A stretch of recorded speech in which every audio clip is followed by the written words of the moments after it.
Okay, good day mga kaplantitos, kaplantitas, mga ka-agri, mga ka-farmers. So, tuturuan po kayo kung paano gumawa ng organic potting mix. So, hindi nyo na kailangan bumili ng potting mix sa palengke o sa Shopee o Mother. So, napakadali lang. So, makikita ninyo yung mga gagamitin kong mga materials ay matatagpuan lamang sa ating likod bahay.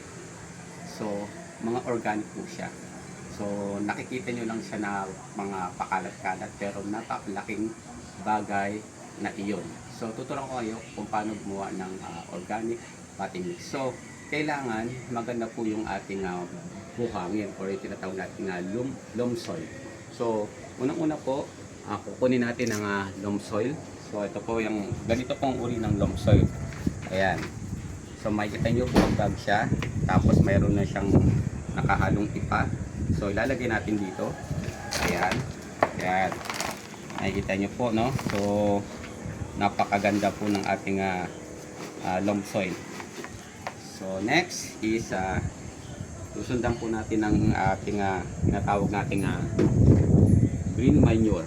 So, ano ba yung green manure? So, ito yung green manure, no? Ito yung mga tuyong dahon, no? Yung pakalat-kalat sa ating kapaligiran. So, kailangan din natin itong green manure, no? Mga tuyong dahon yan. So, ilalagay natin dito. Ayan. I-mix natin. No? Ayan. So, ayan po. No? Ayan. I-mix natin. Kailan po maganda po yung pag-mix natin, no? Kailangan na kinakamay natin ng maayos, no? Ay, mapapansin po ninyo yung aking buwambila, no? So, napakaganda. Ayan, mix natin ng maganda. Ayan, ito yung mga tuyong dahon. Ayan, durugin natin. Ayan. No.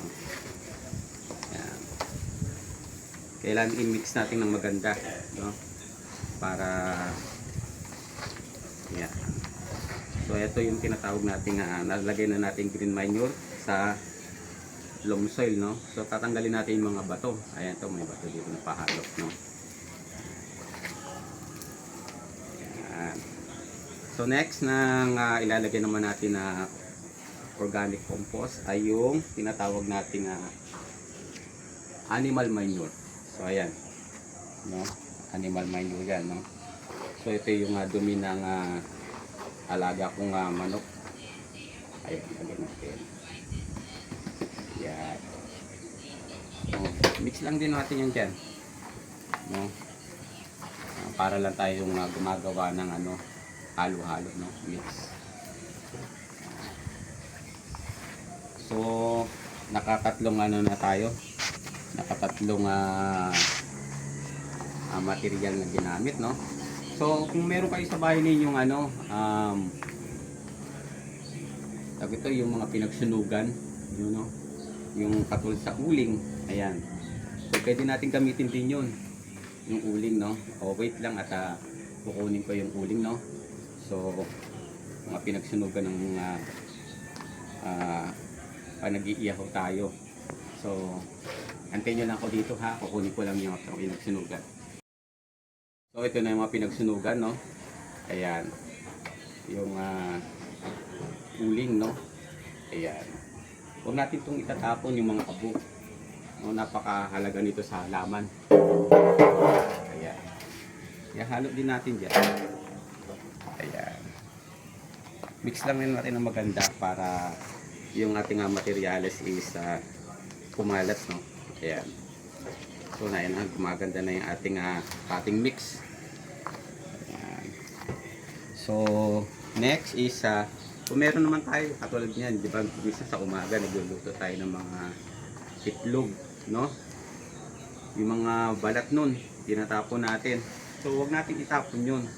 Ikunin natin at ihalot natin sa ating potting mix o yung gagawin nating paglalagyan nating mga halaman, no? Yung mga lupa. So meron ako dito na ayan. Ayan. Isama din natin yan, no? Ayan yung mga balat ng itlog, no? So napakaganda po ito sa halaman. Ayan. Pag ililagay natin yan. So ayan, no? i-distribute lang natin ng maayos mga kaplantitos, kaplantitas, mga ka-agri. Ayan.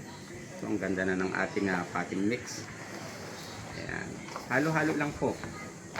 Ayan po. So, next, yung mga anuhan natin, yung mga naghuhugas bigas tayo, di ba? Minsan tinatapon natin yun. So, huwag natin itapon yun.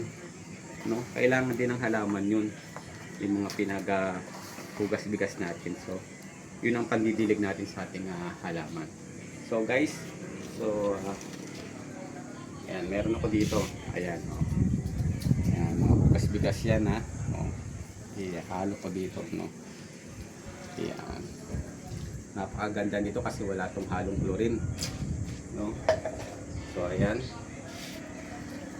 Lagay lang natin dito. So, mix lang din natin. Ayan. So, ang ganda na ng ating lupa, no.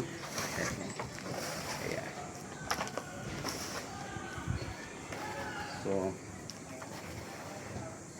So, yan po yung aking sikreto, no?